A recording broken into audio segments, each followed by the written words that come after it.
안녕하세요. 반갑습니다.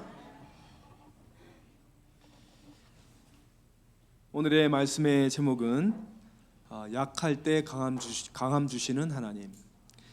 약할 때 강함 주시는 하나님입니다. 존재하고 있는 모든 것들에게는 두려움이 있습니다. 살아 움직이는 모든 것들에게는 두려움이 있습니다. 강아지도 개도 또 고양이도 두려움이 있어요. 하나하나의 두려움이 있는데요, 사람들에게도 많은 두려움이 있습니다. 어떤 두려움이 있을까? 이러한 두려움이 있습니다. 두려움 하면은 영어로 포비아입니다. 포비아인데 그 앞에 뭐 붙이면 무슨 포비아 계속 나오는데, 많은 이 공포증이 있어요. 몇백 개의 공포증이 있습니다. 처음 들어보는 생소한 것도 있습니다.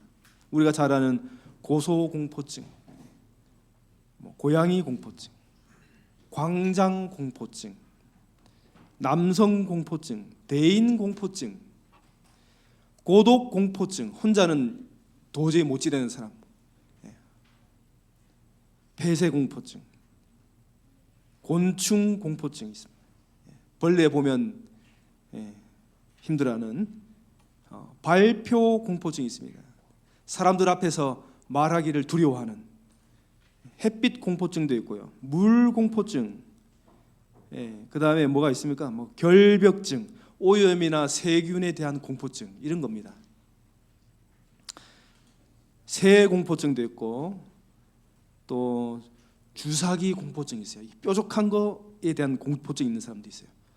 그 다음에 아주 반복되는 작은 구멍들이 막 나 있으면 되게 불안해하는 그런 공포도 있습니다. 자, 여러분, 이 많은 공포가 있는데 참 이해하기 힘든 어려운 여러 세 개를 좀 소개해 드릴게요. 뭐가 있냐면 참 특이해서 소개해 드립니다. 긴 단어 공포증 있어요. 맨 뒤에는 뭐라고 써 있어요? 포비아. 맨 뒤에는 포비아인데 그 앞에 뭐라고 써 있냐면은 히포포토몬스트로세스키페달로 포비아. 특이합니다. 이거 보고 놀랐습니다. 이런 세상에 이런 공포증이 다 있을까? 그 다음에 밑에 아나티다 포비아. 이게 뭐냐면은 오리 한 마리가 계속 나를 쳐다보고 있다는 것에 대한 공포증입니다. 희한하죠? 그거 세상에 그런 망상을 할 수 있을까? 근데 이 포비아는, 맨 마지막 포비아는 정말 두려운 포비아입니다. 뭡니까 이게? 노모포비아. 이 뭡니까 이게? 그러니까 노 모바일 폰 포비아예요. 이 휴대폰이 없으면은 견디지 못하는, 우리 집에도 한 명 있어요. 있어요. 여기는 지금 오늘 왜 안 보이지? 여기 안 찍었는데. 진짜입니다. 그러니까 500몇 가지에 넘는 공포증 중에 내가 한 가지 포함되어 있을 거예요. 어디에든지. 높은 곳에 올라가면 무엇과 연관됩니까? 떨어지는 것에 대한 그 두 가지 밀접하게 연관되어 있어요. 그래서 높이 올라가면 떨어질 것에 대한 공포. 사다리 작업차를 해가지고 제가 한 4층 높이의 사다리 작업차에 올라가서 뭐라 그럽니까? 요만한 컵 같은데 올라가서 작업을 한 적이 있어요. 제가요. 몇 년 전에. 그런데 올라갈 때는 몰랐어요. 쭉쭉 올라가는데 내려다 보니까 4, 5층 높이에서 이제 작업을 해야 되는데 손에 막 땀이 나고요. 다리가 후들후들해져요. 한 발자국 옮기기가 힘들어요. 한 발자국 옮기기 얼마나 힘든지. 균형을 잡을 수가 없습니다. 불안해집니다. 자, 우리는 모두 두려운 것에 대한 공포가 있습니다. 장애를 갖는 두려움. 그 중에 하나가 장애를 갖는 두려움이에요. 많은 세대의 역사와 많은 사회와 세대와 문화 속에서 장애를 갖는다는 것은 거의 이제 무용하다, 무용하다, 쓸모없다로 인식됩니다. 옛날에 이런 일이 있었습니다. 독일 나치 시절에 이 나치가 이 장애인들을 어떻게 대우했는가. 그래서 장애인들에 대한 그들의 인식은 이겁니다. 장애인은 살 가치가 없는 생명, 이렇게 규정을 하고 그들을 못 살게 굴었습니다. 그러면서 어떻게 했냐면은 이러한 장애인들이 태어나는 것은 안 된다. 우리가 민족이 독일 민족, 아리아 민족이 굉장히 열등한 민족이 되면 안 된다. 우등한 민족이 되어야 된다면서 이 열등한 유전자를 가진 사람들을 다 유전을 못하게 해야 된다. 그래야 우월한 인종이 되고 나라의 예산도 아끼고. 그래서 장애를 가진 사람 40만 명을 강제로 불임 수술을 시킵니다. 그 유전이 되지 않도록. 그래서 전쟁이 시작되고 난 다음에는 학살로 변질됩니다. 죽여버립니다. 장애인들을 식충이로 묘사합니다. 그래서 그 포스터에 이렇게 기록되어 있어요. 장애인 한 명을 먹여 살리는데 매일 60마르크가 듭니다. 이 돈이면 건강한 독일인 가정이 하루를 살 수 있습니다. 라고 전 세계의 도처에 이 포스터를 붙였습니다. 전 세계가 아니고 독일 곳곳에요. 그래서 이 장애인들을 치료한다는 명목으로 안락사를 시킵니다. 20에서 30만 명이 죽었습니다. 특별히 신생아나 어린아이들은 지적장애, 지체장애 이렇게 발견되면 치료한다, 클리닉이라는 명목으로 그들을 데려다가 죽여버립니다. 장애를 가졌다는 것. 고대 로마도 그렇습니다. 고대 로마에 최초의 성문법이 있는데 그 로마의 최초의 법에는 눈에 띄게 기형인 아이는 즉시 죽여야 한다는 법이 있습니다. 로마의 법에. 그래서 장애가 있는 아이나 그런 사람들은 버려지거나 죽임을 당해도 아무런 문제가 없습니다. 그래서 이 서양에서 온 이러한 사상들과 이 철학들이, 이 스토아 학자 중에 세네카라고 하는 이 철학자가 있는데 그가 이렇게 말했습니다. 기형으로 태어난 아이를 죽이는 것은 이성적인 결정이다. 쓸모없는 것을 건강한 것에서 분리하는 것뿐이다. 쓸모없다고 생각하는 겁니다. 그래서 로마의 귀족들은 아주 특별하게 생긴 장애인을 모읍니다. 그리고 그들을 파티에서 광대처럼 부려먹습니다. 구경거리로 삼죠. 노예 시장에서도 값이 더 나가는, 이렇게 됩니다. 다리를 쓸 수 없다. 여러분, 다리를 쓸 수 없다면 어떻게 될까요? 저는 그런 한번 저도 팔이 아파가지고 수술을 해본 적이 있거든요. 그런데 그때는 너무 힘들었는데 가만히 보니까 저보다 더 불행한 사람이 누구냐면 발이 문제가 있는 사람. 그런 생각이 들더라고. 저분은, 나는 언제든지 걸어 다닐 수 있지만은 저렇게 걸어 다닐 수 없으면 온몸이 불편하겠구나. 발이 장애가 있다 그러면 너무나 힘든 것 같아요. 내가 좋아하는 모든 것들 다 못합니다. 걷기도 불편하고요, 달리기도 안 되고요. 혹 여러분 시력을 잃는다면 어떨까요? 시력을 앞을 보지 못한다면 어떻게 될까요? 정말 상상하기도 힘듭니다. 모든 삶을 포기하고 누군가에게 의지해야 되는 삶. 손 하나를 잃는다면 어떨까요? 여러분, 우리가 아무도 장애를 갖고 싶다고 말하지 않습니다. 어느 사람에게도 장애를 갖고 싶다고 말하는 사람은 한 사람도 없습니다. 한국에요, 20명 중에 1명이 장애인입니다. 그들이 어떠한 삶을 살고 아픔과 고통 속에 살아가는지. 오늘 제가 이 이야기를 들은 이유는 우리 성경 봉독을 하신 것처럼 야곱의 삶을 조금 살펴보고자 합니다. 야곱은 그의 생애에서 가장 초점이 하이라이트가 되는 가장 이 관심을 받는 장면은 바로 그가 밤새도록 기도하다가 하나님과 씨름하는 장면입니다. 오늘 그날 밤을 얘기를 좀 하고자 합니다. 밤새도록 기도하다가 그는 밤새도록 씨름을 하게 되었습니다. 밤새도록 모든 힘을 다 쏟았습니다. 손과 발에 힘이 다 없어질 때까지요. 그리고 야곱이 그날을 지새우고 아침에 그는 해가 떠오르는 곳을 향하여 걸어갔습니다. 그곳은 바로 그가 두 떼로 갈라놓은 그 가족이 있는 곳이었습니다. 야곱은 가족을 향하여 걸어갔습니다. 점점 가족 옆으로 다가갔습니다. 에서가 올까봐 두려운 마음으로 도망했었죠. 그런데 아침이 밝았습니다. 밤새도록 자신의 생명과 아이들의 생명과 그 다음에 이 동물들의 생명을 보호해달라고 밤새도록 기도했습니다. 그 다음에 아무 일도 일어나지 않았습니다. 그런데 야곱에게는 문제가 있었습니다. 다른 모든 사람에게는 문제가 없지만은 진작 야곱에게 문제가 생겼습니다.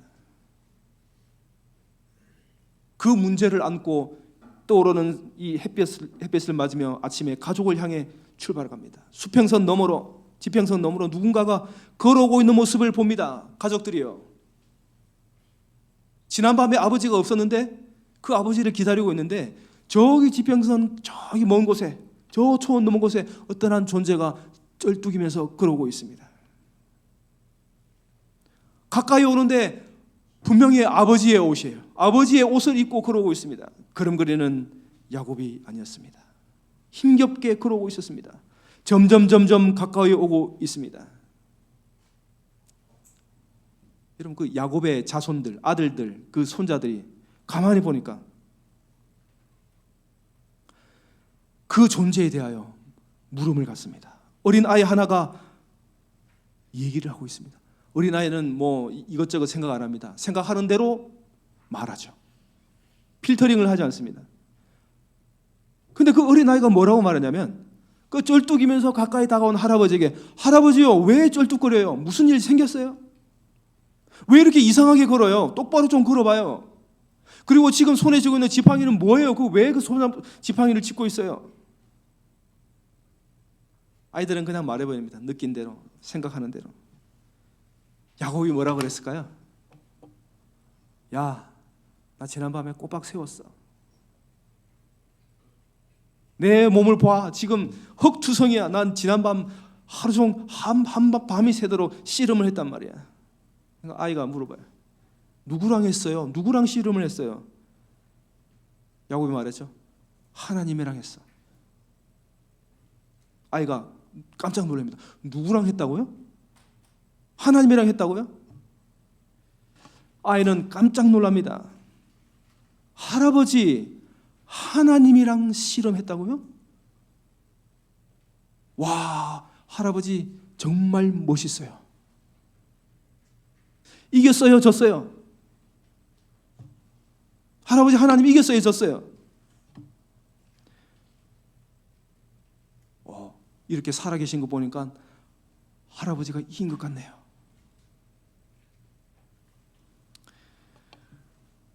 야곱이 말합니다.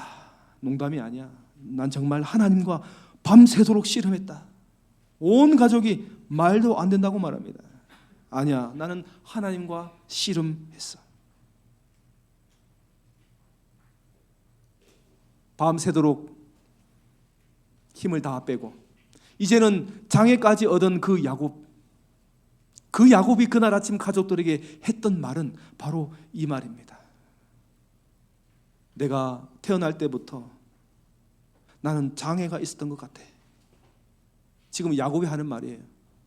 태어날 때 나는 좋지 않은 욕망을 가지고 태어났어. 나는 태어나면서 내 쌍둥이 형의 발을 잡았어. 나는 1등이 되고 싶었어. 나는 첫째가 되고 싶었어. 그 본성이 내 안에 있었지. 그리고 내가 좀 더 자랐을 때 나의 형, 이 에서는 내가 소중하고 중요하게 여기는 것들을 전부 다 무시하면서 중요하지 않게 하찮게 여기면서 살았어. 나는 유산을 소중히 여겼어.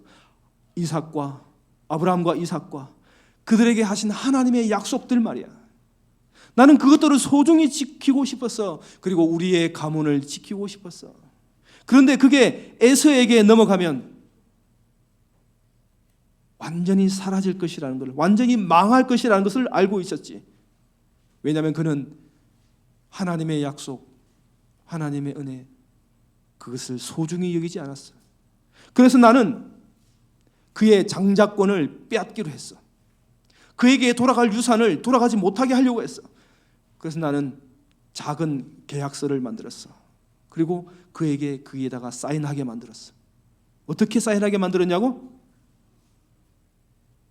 내가 그의 배고픔을 이용했어. 그가 제일 좋아하는 음식을 만들어 줬거든. 그가 배고파 죽을 때 나는 그 음식으로 냄새를 맡게 하고 먹여달라고 애걸복걸하게 만들었지. 그 순간 나는 순간을 포착했어. 잡았어. 이놈을 잡았어. 그리고 나는 원하는 걸 얻었어. 그게 바로 장자권이야. 야고보는 이제 얘기를 합니다. 장애를 얻고 하루 종일 한밤을 꼬박 새면서 하나님과 경험한 씨름을 경험한 그 다음에 그는 가족들 앞에 모든 것을 털어놓습니다. 그리고 내가 77세쯤 되었을 때 아버지께서 죽는다는 소식을 들었어. 아버지는 형 에서에게 장자권의 축복을 해주려 했지. 나는 그것을 용납할 수 없었어. 그럴 수 없어. 그러면 모든 축복은 다 사라질 거야. 그래서 나는 엄마와 함께 계획을 세웠어. 에서가 들로 사냥 나간 사이 나는 아버지가 좋아하는 음식을 만들었지. 어떻게 나를 에서처럼 보이게 할까? 나는 염소 털을 이용했어. 형이 얼마나 털이 많은지 알잖아. 나는 내 팔에 염소 털을 붙였어. 그래서 나는 아버지에게 가고 아버지는 저는 에서입니다. 나는 축복을 너무나 많이 받고 싶었어. 그래서 아버지에게 거짓말을 했지. 얘들아, 나는 태어날 때부터 문제가 있었던 것 같아. 내가 원하는 것 아무리 좋은 것이라 할지라도 하나님의 뜻에 맞지 않는다 할지라도 나는 그것을 얻기 위해 잘못된 방법도 마다하지 않았다. 지금 이 야곱이 그 아이들에게, 그의 자손들에게 이런 자기의 고백을 할 수밖에 없게 되었습니다.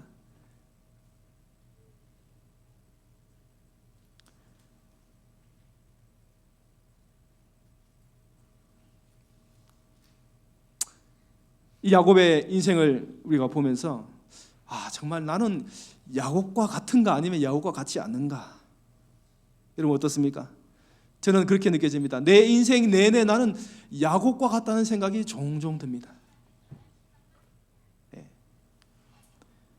우리의 싸움은 야곱이 싸운 싸움과 같습니다.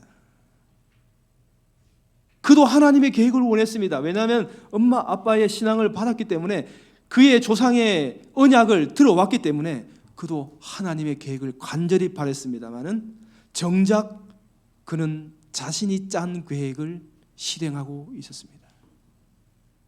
그 계획을 실행하는 방법도 하나님께 의뢰한 것이 아니고 자신이 짜서 실행했습니다.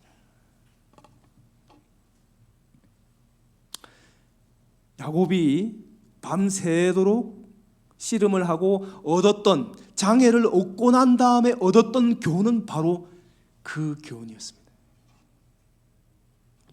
인생의 가장 치열한 밤이 찾아왔을 때 그 밤에 그는 400명의 군사를 이끌고 오는 에서를 맞이해야 했습니다. 왜냐하면 그는 야곱을 속였기 때문에, 그가 계획했던 것을 이루기 위해서, 얻기 위해서 잘못된 방법을 택했기 때문에요. 야곱은 계획을 세웠습니다. 가족을 둘로 나누죠. 한쪽이 공격당하면 한쪽은 살아날 수 있도록. 그리고 에서에게 먼저 가축의 5떼를 계속 보냅니다. 한 떼도 보내고 그 다음 또 한 떼를 무리를 보내고 형의 화를 누그러뜨리기 위해서요. 그러고 난 다음에 그는 홀로 남습니다. 가족들, 짐승들을 다 보내고 그는 드디어 홀로 남게 되었습니다. 야곱은 이 형의 분노가 자신에게 집중되어 있다는 것을 알았습니다. 만약 가족들이 자신과 함께 있다면 그 처자식과 어린 자녀들이 몰살당할 수 있다는 공포를 느꼈습니다. 그래서 안전한 곳으로 보냅니다. 그리고 자기는 그 형 에서의 모든 분노를 몸으로 떼우기 위해, 온몸으로 받아들일 준비를 하기 위해 그는 홀로 남아 있었습니다. 홀로 있으면서 야곱은 자기 자신의 죄, 아버지를 속이고 형을 속이고 이 모든 위기를, 그것 때문에 모든 위기가 왔다는 그 깊은 자책감과 죄책감과 절망 속에 빠져 있었습니다.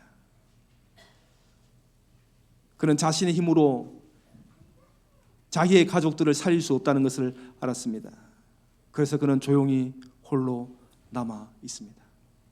하나님만이 하실 수 있었기 때문에 그렇습니다. 어느 누구도 그를 구해줄 수 없어요.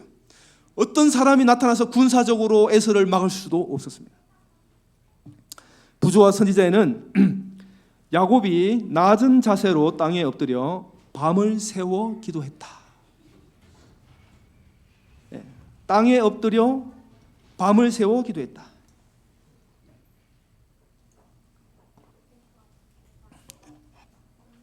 그런데요, 그 자리에 야곱만 있지 않았습니다.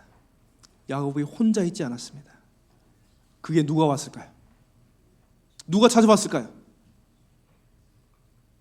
누가 찾아왔으리라고 생각이 됩니까?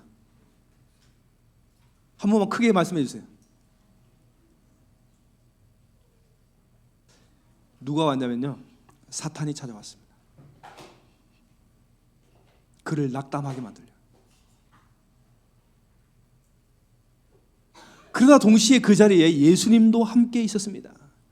예수님은 야곱의 기도 소리를 듣고 있었습니다.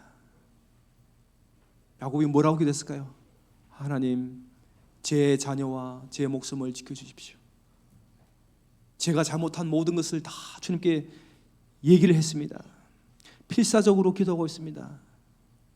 그렇게 기도하는 그 기도의 한가운데 누군가가 그의 기도를 듣고 있다가, 옆에서 그 기도를 듣고 있다가 그의 몸을 붙잡습니다. 누구인지 몰랐어요. 정말 몰라요. 캄캄한 밤이잖아요. 어둠 속에서 누군가가 붙잡았습니다. 볼 수는 없지만은, 뭔가가 붙잡았는데 볼 수는 없지만은 너무나 강한 힘을 느꼈습니다. 야곱은 그와 씨름하기 시작했습니다. 왜 그를 붙들어 했는지 모르지만은 그와 대결하기 시작합니다.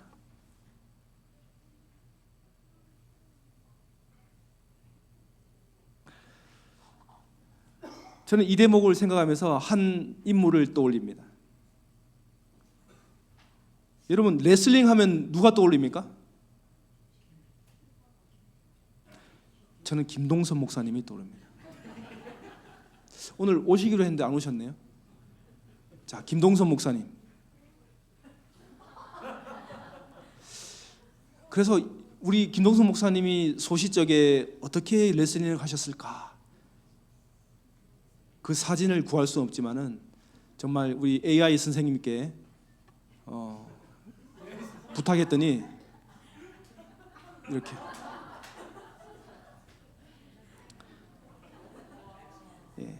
우리 AI 선생님이 아주 잘 만들어 주셨어요.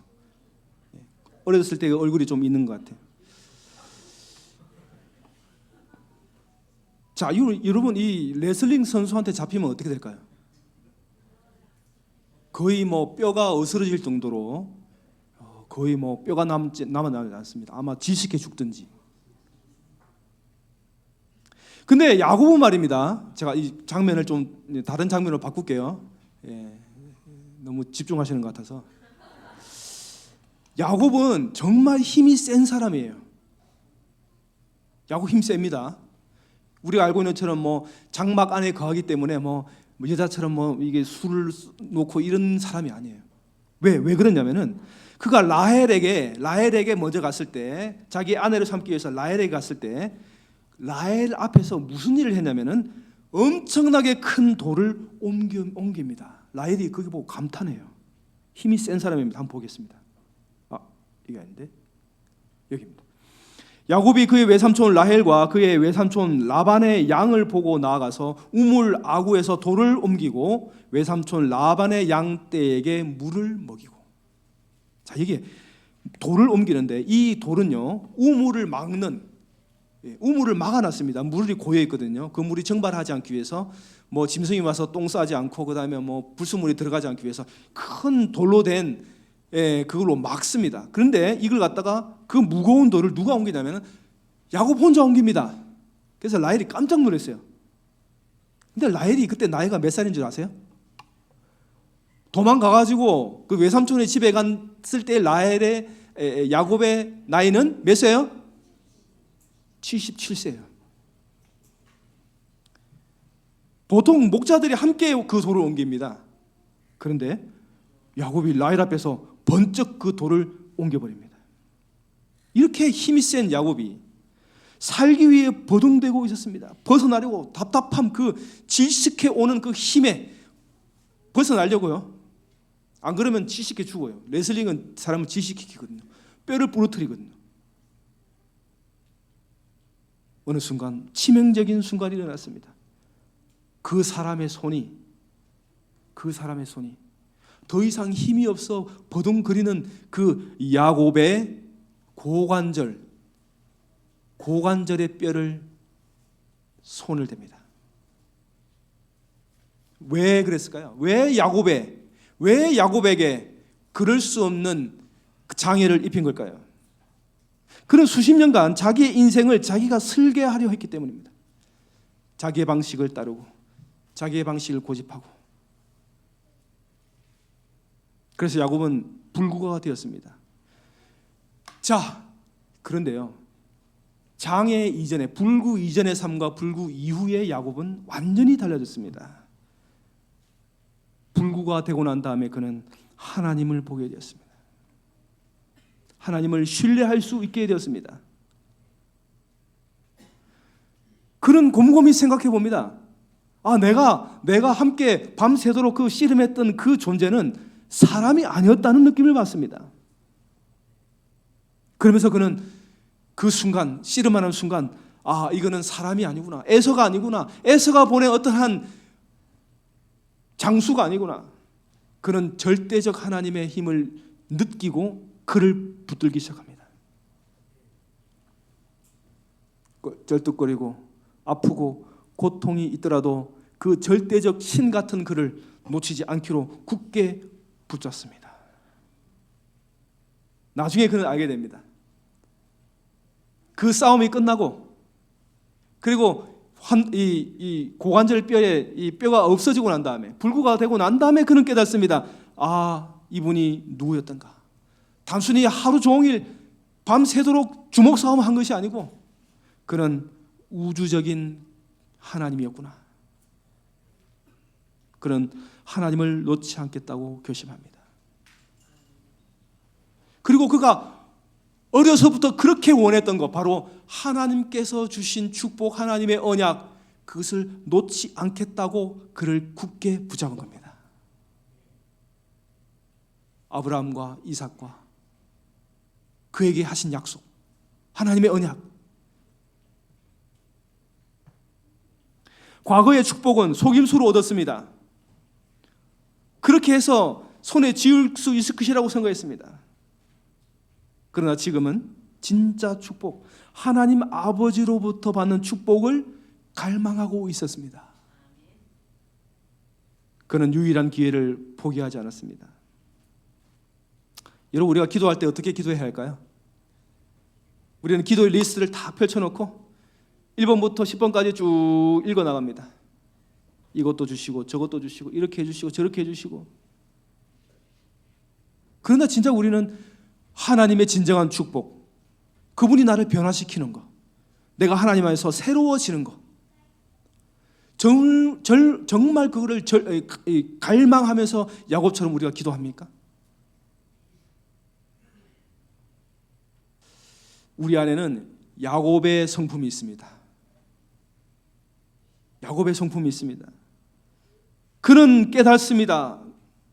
그의 이름이 야곱이라는 걸요.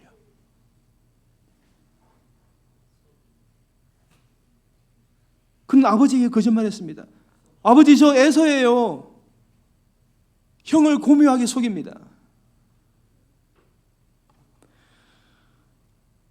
야곱은 자신이 어떠한 존재인지 그날 밤에 알게 됩니다. 아, 내가 야곱이었구나. 태어날 때부터 야곱이었구나. 태어날 때 속이는 자구나. 본성 깊은 곳까지 뿌리 박힌 이 속임수, 자기의 정체성의 일부, 하나님을 사랑하고 있지만 여전히 기만이 도사리고 있는 자신의 모습. 하나님은 이러한 야곱을 그분의 손길 하나로 야곱의 정체성을 바꿉니다. 장애를 입게 합니다. 비로소 그는 그가 누구인지를 생각하게 됩니다. 다리를 질질 끌고 그 가족 앞에 가서 그 가족들에게 지난밤에 있었던 모든 얘기를 하면서 자기의 과거를 알게 합니다. 나는 사실 속이는 자야. 나는 야곱이야. 그런데 하나님이 나에게 이스라엘이라고 이름을 바꾸라고 하셨어.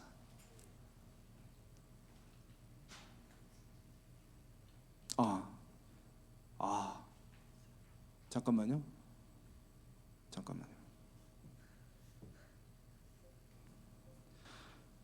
제가 이 사진을 넣었어야 되는데 제가 못 넣었네요. 제가 이게 이 PPT에 사진을 못 넣었습니다. 두 컷의 사진은 넣었어야 되는데 제가 말로만 설명드릴게요. 이승복 박사라는 사람이 있어요. 2005년도에 KBS의 인간시장에 나왔어요. 거기만 해주세요. 제가 못 넣었으니까 거기 멈춰주세요. 제가 그걸 봤어요. 제가 이걸 유심히 봤어요. 너무 재밌어서 제가 봤어요. 이때는 제가 저기 부산 가덕이라는 교회에 있을 때, 총각이었을 때 이분을 유심히 봤습니다. 여러분 가서 검색해 보세요. 이승복. 8살 때 미국으로 이민을 갔는데 이민을 가서 체조의 재능을 보여가지고 모든 꿈을 다 체조에다 쏟아부었습니다. 피나는 노력 끝에 그는 미국 올림픽 상비군으로 선발되었습니다. 올림픽 금메달 딸 것이라고 다 예상했습니다. 그가 18살 되었습니다. 18살에 엄청난 일이 벌어집니다. 올림픽을 앞두고 훈련하는 도중에 실수로 머리를 바닥에다가 떨어져서 대사고를 당합니다. 경추가 골절되고요, 목 밑으로 다 전신 마비가 되었습니다. 사진을 보여드렸어야 되는데 그는 자살할 만큼 깊은 절망에 빠졌습니다. 그런데 그는 신앙으로 극복합니다. 목 밑으로는 움직이지 못합니다.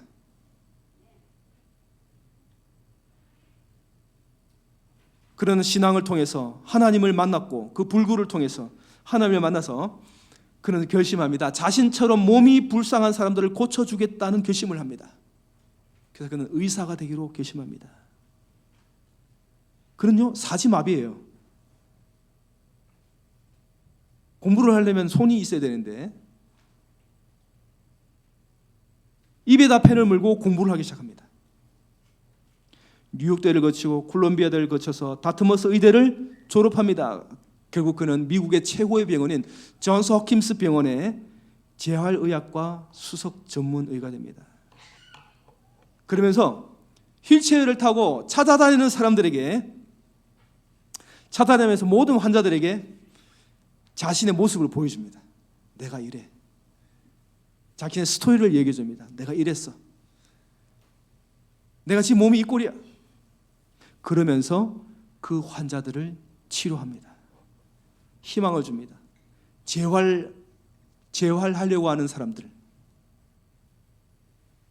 그는요, 사고가 비극이 아니라 다른 이들의 아픔을 진심으로 이해할 수 있게 된 하나님의 선물이라고 고백합니다. 하나님의 사랑과 다른 사람의 아픔과 고난을 이해할 수 있는 하나님의 선물이다. 하나님은 끔찍한 사고를 당한 이 사람에게 놀라운 일을 일으키게 하셨습니다. 하나님께서는 이 야곱의 고관절을 꺾으셔서 불구가 되게 하셨지만은 그 불구를 통해서 야곱은 완전한 회심을 얻게 됩니다. 여러분, 이 기적입니까? 누군가의 충격적인 사고와 재난이 예수님을 만나는 계기가 되었다면 그것은 기적이라고 말할 수 있습니까? 여러분, 여기서 우리 하나 더 한번 다른 점을 살펴보겠습니다. 야곱이 이름이 바뀌었습니다. 그가 그 교훈을 통해서 많은 것을 배우고 깨달았습니다. 그 외에 하나님의 모습을 보십시오. 야곱만 땅에 뒹굴었습니까? 하나님께서 그 흙먼지 속에 야곱과 함께 뒹굴었습니다.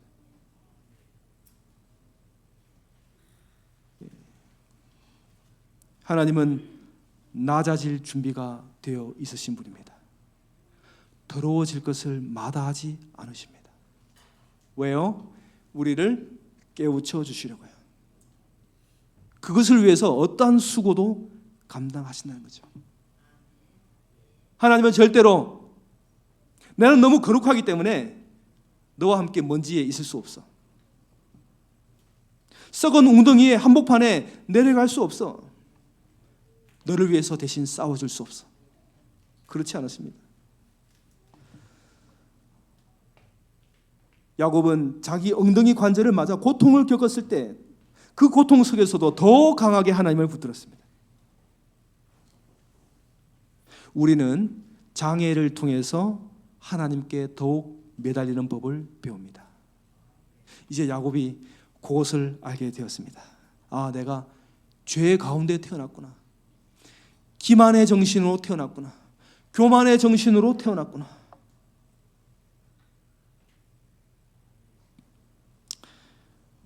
우리가 절대로 구할 수 없었던 그것을 하나님과 완전히 단절된 상태에서 진정으로 원하는 것을 얻을 수 없는 그 현실에서 하나님은 진흙속까지 우리 곁으로 다가오시고 우리를 치료해 주시고 우리를 깨닫게 해주시고 우리가 얼마나 죄된 사람임을 깨닫게 하시며 우리를 용서하십니다. 야곱이 그걸 배웠습니다. 첫 번째, 자기가 어떤 존재라는 걸 알게 됐어요. 아, 내가 태어날 때부터 이런 몸이구나. 두 번째, 하나님이 나와 함께 하셨구나. 먼지 속에서요. 구더기 속에서요. 그 이후로 그는 쩔뚝거리면서 일생을 살아갑니다. 자, 77세에서 14년 동안 봉사했죠. 그럼 거의 100세가 넘죠. 그리고 그가 몇 세에 죽습니까? 야곱이 137세인가 그게 죽어요. 그럼 몇 년 동안 쩔뚝거리면서 살아야 돼요? 예, 집사님 한번 조사해 보세요. 예, 127세 아니면 127세인 것 같아. 127세, 100 그러니까 137세 정도 돼요. 그런데 이게 그 많은 시간을 이 야곱은 쩔뚝거리면서 살아갑니다. 그러면서 깨닫습니다. 아, 나는 그날 밤을 기억합니다. 아, 하나님께서 내가 어떤 존재인지를 깨닫게 해주시고 그분이 나에게 이름을 바꿔주시고 나의 정체성을, 나의 아이디, 나의 유전자를 바꿔주시는 분이구나. 그러니까 창세기 후반에 들어가면은 그가 이집트로 들어갑니다. 이집트로 들어가죠. 요셉이 오라 그래가지고 초청해가지고 온 식구가 이집트로 들어갑니다. 그때 그는 쩔뚝이면서 이집트로 들어갔습니다. 바로를 만납니다. 바로에게 말합니다. 바로가 물어봅니다. 당신은 어떤 사람이요? 근데 성경에는 짧게 기록되어 있으면 어떻게 되냐면 험하고 긴 인생을 보냈노라. 그렇게 나옵니다. 야곱이 바로 왕 앞에서 험하고 긴 인생을 보냈습니다. 바로도 보면 알겠죠. 막 쩔뚝거리면서 오니까요. 근데요, 야곱이 바로에게 다 말했을 거예요. 내가 이렇게 살았고 이렇게 태어났고, 예, 147세니까 이렇게 살았고 내가 이런 존재인데 하나님 나에게 얼마나 축복해 주시는지를 바로 왕 앞에서 얘기하는 거예요. 여러분, 성경에는 없어요. 분명히 얘기했을 거예요. 야곱이 저주받은 야곱, 장애를 안고 사는 야곱. 그런데 그 야곱이 그 저주받은 몸으로 하나님의 섭리를 말하고 살아가는 겁니다. 어디를 가든지 누구를 만나는 사람에게 내가 만나는 하나님, 나는 비록 불구이지만은 나를 새롭게 태어나신 하나님, 나에게 새로운 이름을 주신 그 하나님, 이스라엘의 하나님의 증거하고 다니는 겁니다. 여러분, 이것은 사탄과 하나님의 대쟁투에서 가장 큰 승리입니다. 사탄은 우리가 절망하게 만들고 우리가 아파서 죽게 만들고 하나님 없이 멸망하게 만들게 하는 것이 사탄의 목표입니다. 그런데 욥도 그렇고 이 야곱도 그렇고 뭐예요? 고난 중에서도 하나님을 증거하고 다니는 거예요. 이거는 우리가 하늘 날아가서 영원토록 할 일입니다. 하나님께서 나에게 어떻게 구원을 허락하시고 내가 어떻게 은혜를 입어서 영생을 얻게 되었는가를 영생토록 하늘에 가서 증거하면서 살 우리의 삶이에요. 지금 이걸 야곱이 그 모습을 보여주고 있는 거예요. 여러분, 우리는 다 장애인입니다. 야곱처럼요. 그러나 우리는 우리가 겪고 있는 것들 중에서 그 작은 것들을 통해서 하나님을 증거할 수 있습니다. 어떤 사람도 장애를 달라고 하는 사람이 없어요. 우리 중에 누가 무슨 위암을 주세요 그렇게 기도하는 사람이 있어요? 없어요. 오늘 집에 가는 길에 트럭이 내 차를 들이받아서 내가 전신마비가 되게 해주세요 그런 사람 없습니다. 그런데요, 스스로 장애가 되기를 원했던 분이 계세요. 예수님입니다. 하늘의 왕이 장애를 택했어요. 아기로 태어나기로 선택했어요. 한마디 말씀으로 창조할 수 있는 그분이 힘없고 연약한 아이로 태어났단 말입니다. 이 작은 지구 안에 어쩌면은 그 아기가 병에 걸려서 죽을지도 모르는 그분은 스스로 불구가 됩니다. 왜 그럴까요? 우리가 누군지를 야곱처럼 잘 알지 못합니다. 우리로 하여금 하나님이 어떤 분인지를, 하나님이 만들어 놓으신 죄 없는 세상이 어떤 곳인가를, 그리고 그분이 말해 놓으신 구원의 그 계획을 깨닫고 알고 생명을 얻도록 하기 위해서요. 스스로 불구가 되어서 우리 곁에 오셨어요. 그래서 야곱의 얘기를 면밀히 쳐다봐도 그렇고 예수님이 성육신 하신 것도 그렇고 가만히 보면은 정말 그분을 더 사랑하고 싶은 마음이 들어요. 여러분의 인생 가운데 어떤 거든지 크고 작은 것 어떤 거든지 상관없어요. 하나님의 영광을 위해서 여러분의 어려움과 괴로움과 장애를 증거하십시오. 우리는 연약함 속에서 강해집니다.